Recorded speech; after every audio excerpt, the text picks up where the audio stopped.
দেখুন না, দেখতে দেখতে উল্টো রথ চলে এলো। জানেন তো, রথ ঘোরাবো আমরা হঠাৎ করেই ভেবেছিলাম, আর আমাদের রথ ঘোরানো হয়ে গেল। আর তার সাথে আমরা ভেবেছি বাচ্চাদের সবাইকে ভগবানের ভোগ প্রসাদ দেব। তাই একটু ছোট উদ্যোগ নিয়ে আমি আর বড়মশাই বেরিয়ে গেলাম বাজারের উদ্দেশ্যে। জানেন তো, আজকের দিনটা আমাদের কাছে খুবই বিশেষ। রথযাত্রার এই পবিত্র উৎসব উপলক্ষে আমরা ছোট ছোট বাচ্চাদের হাতে ভোগ প্রসাদ দেব, আর আমরা ওদের কাছ থেকে একটু আনন্দ নেব, ওদের মুখের যে হাসিটা।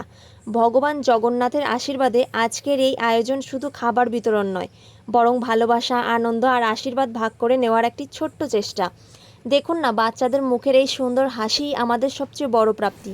কেউ খিচুড়ি নিচ্ছে, কেউ মিষ্টি পাঁপড়, আবার কেউ আনন্দের সঙ্গে জয় জগন্নাথ বলছে। এই মুহূর্তগুলোই সত্যি হৃদয় ছুঁয়ে যায়। আর ভোগ প্রসাদ তো শুধু পেট ভরায় না বলুন, মনেও শান্তি আর আনন্দ এনে দেয়, তাই না বলুন? আজকের এই ছোট উদ্যোগ আমাদের কাছে অনেক বড় আশীর্বাদ। আপনারাও সবাই ভগবান জগন্নাথের আশীর্বাদে অনেক ভালো থাকুন, সুস্থ থাকুন।